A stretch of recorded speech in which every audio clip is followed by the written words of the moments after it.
สบายดีทุกคนมื้อนี้ก็จะไปหับลูกสาวไปไว้กับแม่ใหญ่ไปบริเวณอยู่ซอย6หาอย่างเด่นเลยไปเด้อทุกคนไป Let's go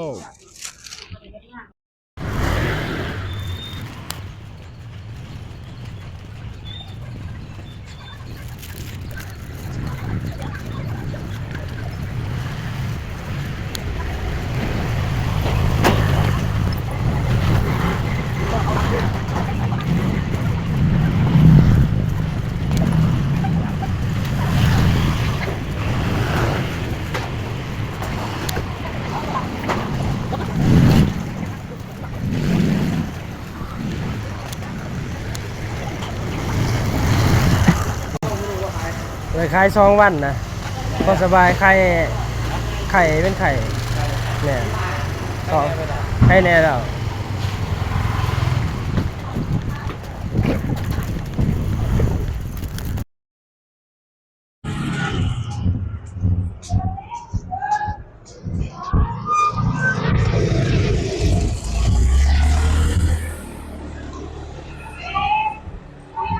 ตลาดที่ยางพันมากเมื่อกี้ก็เป็นตลาดวัดหนางคน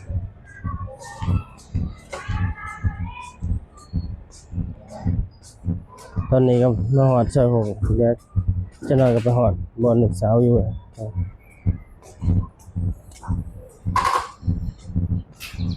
นี่จะเป็นโรงงาน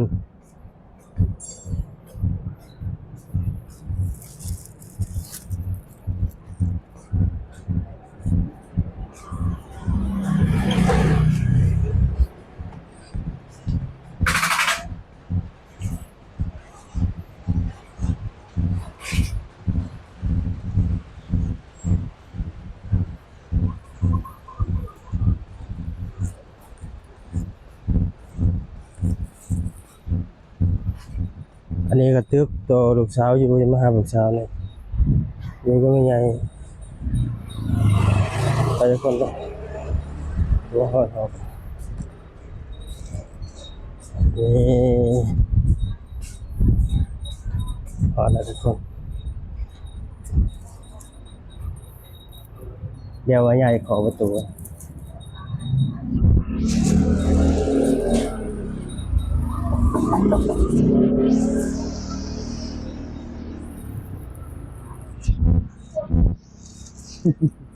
เอ๊ะนายมาปลูก นายลูกสาว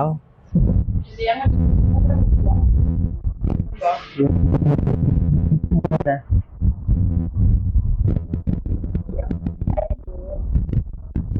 เนี่ยสาวคนสวยอันนี้ไม่ใหญ่อันนี้แม่ว่าวันค่ะมาดับ